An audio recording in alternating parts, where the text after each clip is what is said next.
The president speaking. I'm going to go to that. Thanks a lot for the call, and thanks for sharing your story there from Montana. In our mission to destroy the terrorist group ISIL.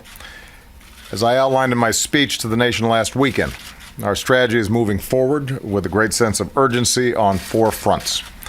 Hunting down and taking out these terrorists, training and equipping Iraqi and Syrian forces to fight ISIL on the ground, stopping ISIL's operations by disrupting the recruiting, financing, and propaganda, and finally, persistent diplomacy to end the Syrian civil war so that everyone can focus on destroying ISIL. I just had a chance to meet with my National Security Council as part of our regular effort to review and constantly strengthen our efforts, and I want to thank Secretary Carter, Chairman Dunford, and Vice Chairman Selva for hosting us and for their leadership of our men and women in uniform. We heard from General Austin, who is leading the military campaign in the region, as well as General Votel, whose special operations forces are playing a vital role in this fight. I want to provide all of you a brief update on our progress against the ISIL core in Syria and Iraq, because as we squeeze its heart, we'll make it harder for ISIL to pump its terror and propaganda to the rest of the world. Now, this fall, even before the revolting attacks in Paris and San Bernardino, I ordered new actions to intensify our war against ISIL. These actions, including more firepower and special operations forces, are well underway. This continues to be a difficult fight. As I said before, ISIL is dug in, including in urban areas, and they hide behind civilians, using defenseless men, women, and children as human shields. So even as we're relentless, we have to be smart, targeting ISIL surgically with precision. At the same time, our partners on the ground are rooting ISIL out town by town, neighborhood by neighborhood, block by block. That is what this campaign is doing. We are hitting ISIL harder than ever. We're going after ISIL from their stronghold right in downtown Raqqa to Libya, where we took out Abu Nabil, the ISIL leader there. The point is, ISIL leaders cannot hide, and our next message to them is simple: you are next. Every day, we destroy as well more of ISIL's forces, their fighting positions, bunkers, and staging areas, their heavy weapons, bomb-making factories, compounds, and training camps. In many places, ISIL's lost its freedom of maneuver because they know if they mass their forces, we will wipe them out. In fact, since this summer, ISIL has not had a single successful major offensive operation on the ground in either Syria or Iraq. In recent weeks, we've unleashed a new wave of strikes on their lifeline, their oil infrastructure, destroying hundreds of their tankers, trucks, wells, and refineries, and we're going to keep on hammering those. ISIL also continues to lose territory in Iraq. ISIL had already lost across Kirkuk province and at Tikrit. More recently, ISIL lost at Sinjar, losing a strategic highway. ISIL lost at Baji with its oil refinery. We saw the daring raid supported by our special forces, which rescued dozens of prisoners from ISIL, and in which Master Sergeant Joshua Wheeler made the ultimate sacrifice. So far, ISIL has lost about 40% of the populated areas it once controlled in Iraq, and it will lose more. Iraqi forces are now fighting their way deeper into Ramadi. They're working to encircle Fallujah and cut off ISIL supply routes into Mosul. Again, these are urban areas where ISIL is entrenched. Our partners on the ground face a very tough fight ahead, and we're going to continue to back them up with the support that they need to ultimately clear ISIL from Iraq. ISIL also continues to lose territory in Syria. We continue to step up our air support and supplies to local forces, Syrian Kurds, Arabs, Christians, Turkmen, and they are having success. After routing ISIL at Kobani and Tal Abyad, they've pushed ISIL back from almost across the entire border region with Turkey, and we're working with Turkey to seal the rest. ISIL's lost thousands of square miles of territory it once controlled in Syria, and it will lose more.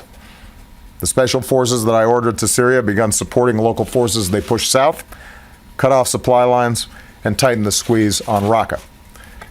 Meanwhile, more people are seeing ISIL for the thugs and the thieves and the killers that they are. We've seen instances of ISIL fighters defecting, Others who've tried to escape have been executed, and ISIL's reign of brutality and extortion continues to repel local populations and help fuel the refugee crisis. So many people are migrating, said one Syrian refugee. ISIL, she said, will end up all alone.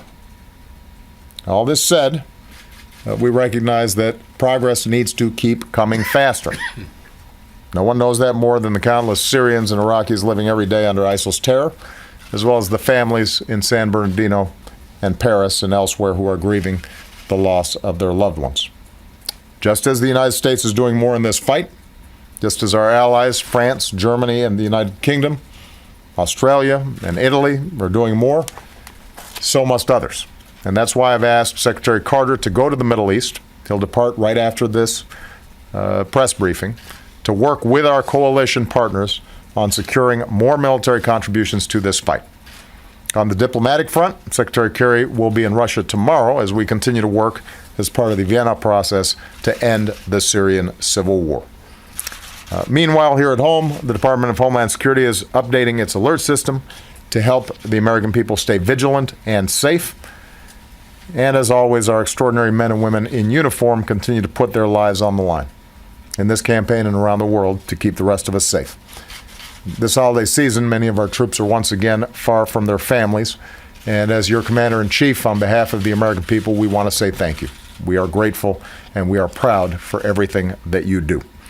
Because of you, the America that we know and love and cherish is leading the world in this fight.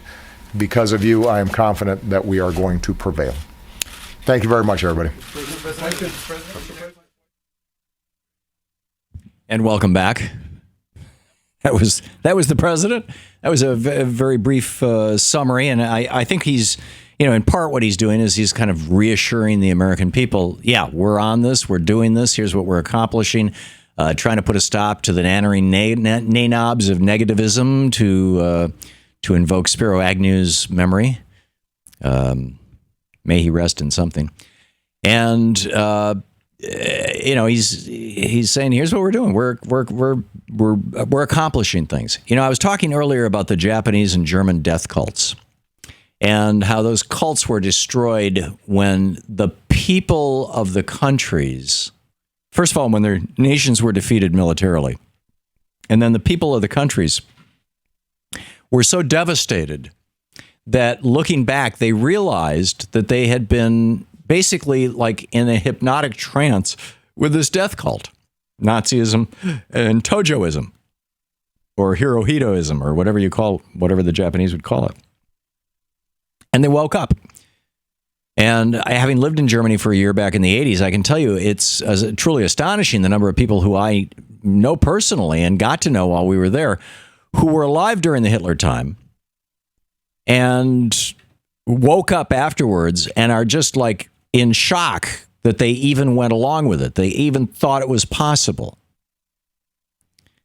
And I think that there's two parallels here. One is ISIS. And what happens is when they take over territory, they demonstrate their brutality, just like the Germans did against the German people as well as everybody else. And they demonstrate their brutality, and people are waking up to the death cult of ISIL. And then the other thing is this growing death cult in the United States, represented by, misogyny and xenophobia with Donald Trump and Ted Cruz and a few others, but in particular those two. And the good news is that a very small percentage of the electorate is supporting it. The bad news is they're continuously on the media. To watch more clips from our programs, hit the Watch More Videos button over here. And please be sure to hit the handy-dandy subscribe button so you'll always be up to date. Tag, you're it.